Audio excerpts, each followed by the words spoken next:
Hey guys, what's going on? Welcome back to my channel and wishing each and every one of you a very happy Christmas. Today's recipe is these hot chocolate bombs which I have kind of transformed into hot chocolate cupcake cups, if that makes any sense.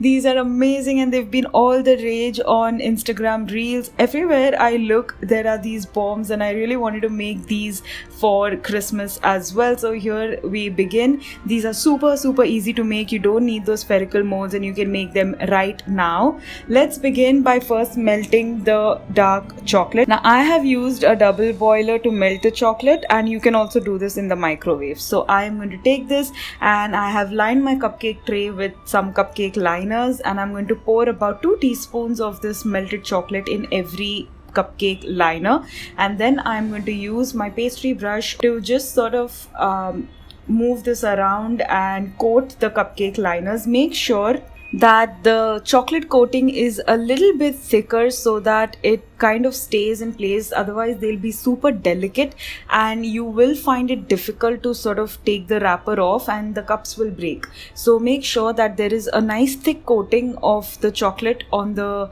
paper liners, and then on a parchment paper I am going to also pour some of this chocolate and spread it out into a thick layer that will form the tops, or we will use that to close our cupcake cups or the hot chocolate cups. So spread it evenly in a thick layer because you want it to be pretty substantial. Again, if you spread it out into a really thin layer, they will crack as you try to take them off the parchment paper.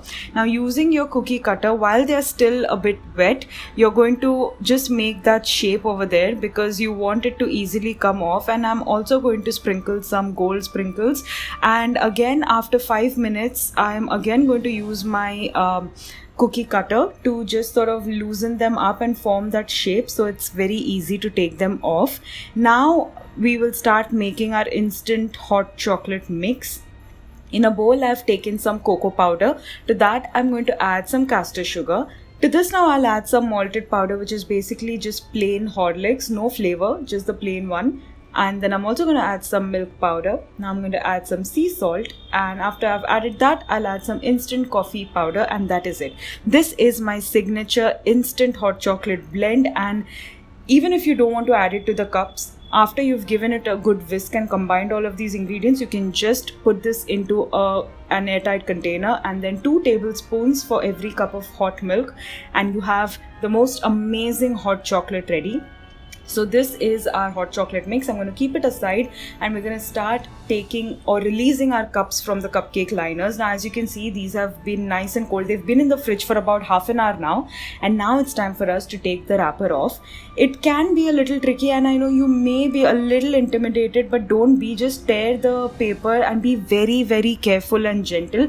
That's the reason why I say that make sure that the coating on these liners is a bit thick, otherwise they will be really delicate. And I am going to try and take this off as gently as I can, but I'm going to on purpose be a little harsh and break apart a little bit of that cup so I can show you how you can fix it also, even if you end up breaking the cup while you are making the hot chocolate. As you can see, while peeling it off, I have taken a little bit of that chunk of chocolate out, and we are going to fix this. Now let me remind you that the melted chocolate acts as a glue. So I'm going to take a little bit of that melted chocolate on my brush and I'm going to just put it on the broken areas and then fix it with that broken part of that hot chocolate cup. After about 2 to 3 minutes, the chocolate will dry up and your broken pieces will fix again and you won't even notice them really.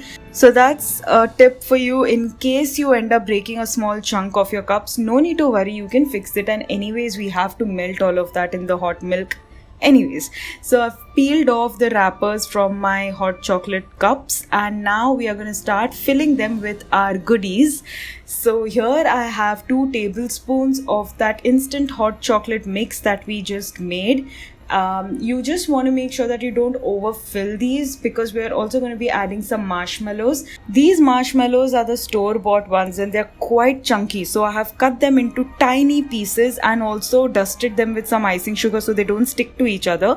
Now don't overfill these, just enough so it fits in the cup. And now we are going to take the top off Again, like I said earlier, the melted chocolate acts as glue. So we are going to glue or add that chocolate to the sides of the disc and then place it on top of the marshmallow and hot chocolate or hot cocoa mix filled cups. And if you see any open spaces over here, you're just going to take more of that melted chocolate and just seal the edges so it forms like a proper cup that you can use to put into your hot chocolate. So now that my hot chocolate cups are ready, I have some super hot boiling milk in here. There are two ways you can do this. This is the first way, where I've already taken the hot milk and I'm just going to plop these hot chocolate cups inside a glass or a big mug, and eventually the chocolate starts to melt, the cocoa powder or the hot chocolate mix kind of sinks inside the milk, and what you're left with is these beautiful floating marshmallows. I'm going to give it a quick mix with my spoon so everything is well combined, and you can see that it starts getting so gorgeous and so lush and full of that delicious hot chocolate flavor. Guys, this signature hot chocolate blend is so amazing. Even without the cups, just that plain instant hot chocolate mix that I have showed you is such a comforting hug in a mug. Now this is the second way. You just plop the cup first inside your hot cocoa mug or inside your coffee mug or a glass, and then pour some of that boiling hot milk over it. Now don't be as clumsy as I am here but that's the whole point. So these are the two ways you can do it. Either ways, it tastes absolutely delicious, and it is such an exciting last minute gifting idea for your friends and family, or even for loved ones at home. And I really hope you make these hot chocolate cups or hot chocolate bombs at home. If you enjoyed this recipe, then please give it a big thumbs up, subscribe to my channel and hit the bell icon so you're notified every time I post a new video. I'll see you again next time. Until then, goodbye and happy baking.